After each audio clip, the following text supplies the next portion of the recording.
Hello students, today I am going to explain the new chapter of general. I have skipped the last chapter of source document just because of timing and just because that is not very useful for you. जो भी उससे related information होंगी वो मैं आपको यहीं पर explain करती रहूँगी और जब क्लासेस हमारी रीओपन होंगी तो मैं आपको वो चैप्टर अगेन एक्सप्लेन कर दूँगी। इसीलिए मैंने सोर्स डॉक्यूमेंट के उसके चैप्टर को स्किप किया है। जनरल के बहुत इंपॉर्टेंट चैप्टर को आज हम डिस्कस करेंगे। Journal is the first book of accountancy in which transactions are recorded in a chronological order. ये जो बुक होती है जनरल, जिसमें हम किसी भी बिज़नेस के ट्रांजेक्शन्स को क्रोनोलॉजिकल ऑर्डर में रिकॉर्ड करते हैं और ये जो जनरल है ये अकाउंटिंग की फ़र्स्ट बुक मानी जाती है। फ़र्स्ट बुक यानी जब जो भी ट्रांजैक्शन हमारे अकाउंटिंग का जो हमने आपको डेफिनेशन बताई थी उसके according accounting is the process of identifying, measuring and recording. तो आइडेंटिफाई करने के बाद किसी भी ट्रांजैक्शन को ये आइडेंटिफाई कर लें कि वो मनी टर्म में हुआ है और मनी में मेज़र करने के बाद हम पहला जो स्टेप आउट करते हैं दैट इज़ रिकॉर्डिंग। तो रिकॉर्डिंग की जो फर्स्ट बुक होती है दैट इज़ जनरल, यानी यहाँ से हमारा मेन अकाउंटिंग का प्रोसेस स्टार्ट होता है। और जनरल जो होता है that is the part of book keeping in which transactions are firstly recorded in chronological order.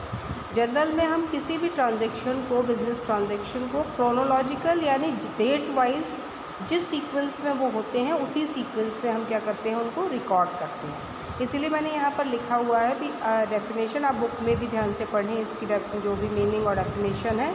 General is a book of primary entry in which transactions are first recorded in chronological order. The transaction can be recorded in one journal और that can be separated in other books also.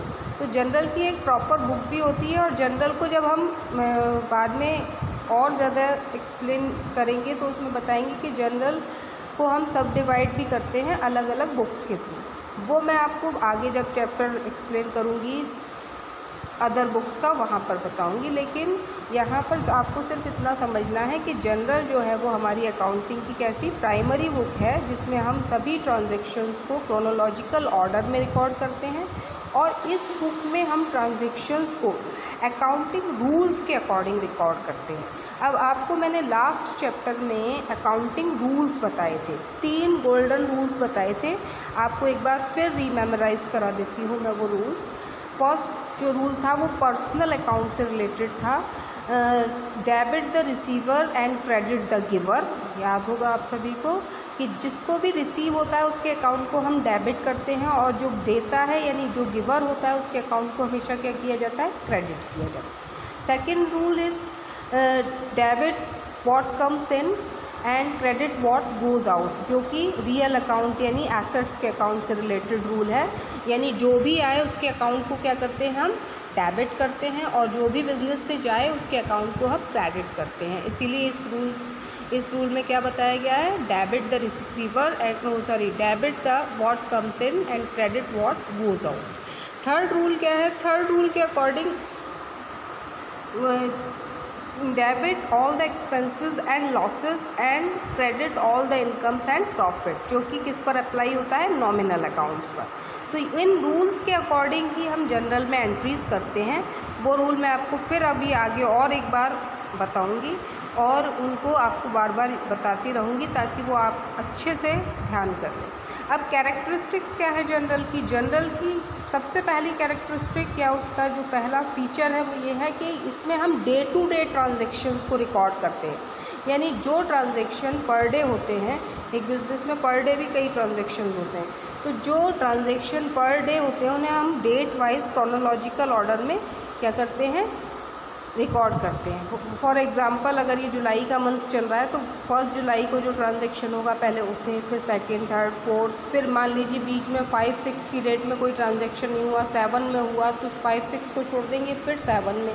तो वो जो order होगा उसी order के according हमारे transactions record किए जाएंगे। सेकेंड इसकी कैरेक्टरिस्टिक क्या है, it is a book of original entry, यानी इसमें ट्रांजेक्शन्स को हम फर्स्टली रिकॉर्ड करते हैं और ये हमारी अकाउंटिंग की फर्स्ट ओरिजिनल एंट्री बुक होती है। थर्ड जो इसकी कैरेक्टरिस्टिक है उसके according, it record both aspect of debit and credit using rules of debit and credit. यहाँ पर ये वाला जो कैरेक्टरिस्टिक का जो पॉइंट है बहुत इम्पॉर्टेंट है कि ये जो बुक है इसमें हम किसी भी ट्रांजैक्शन के दोनों एस्पेक्ट, और दोनों एस्पेक्ट कौन से होते हैं, किसी भी ट्रांजैक्शन के दो एस्पेक्ट होते हैं, one is debit and another is credit. यानी जब भी कुछ आएगा तो बदले में कुछ ना कुछ जाएगा, ऐसा मैंने आपको पहले भी बताया है। तो जो भी दोनों एस्पेक्ट्स हैं उन दोनों ही एस्पेक्ट्स को हम जनरल की बुक में रिकॉर्ड करते हैं। और जब हम उन दोनों एस्पेक्ट्स को जनरल बुक्स में रिकॉर्ड करते हैं तो हम यूज़ करते हैं जो डेबिट और क्रेडिट करने के रूल्स हैं, उन सभी रूल्स को हम फॉलो करते हैं। और वो रूल्स मैंने अभी आपको बताए थे, तीनों गोल्डन रूल्स। कौन कौन से रूल्स एक बार फिर समझ लीजिए।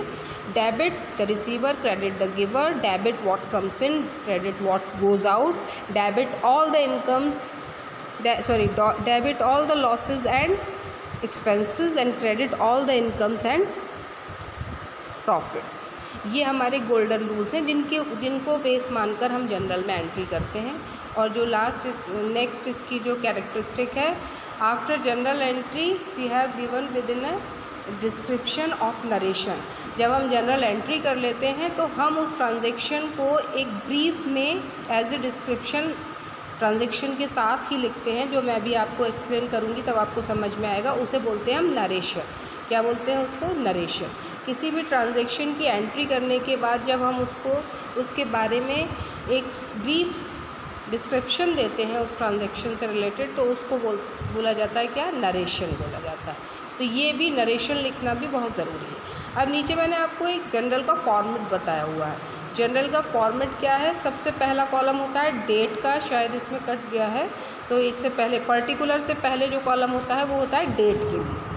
डेट, पर्टिकुलर, एलएफ का जो ये छोटा सा कॉलम दिया हुआ है, ये छोटा इसलिए दिया है क्योंकि नॉर्मली हमारे क्वेश्चन में ये ब्लैंक रहता है।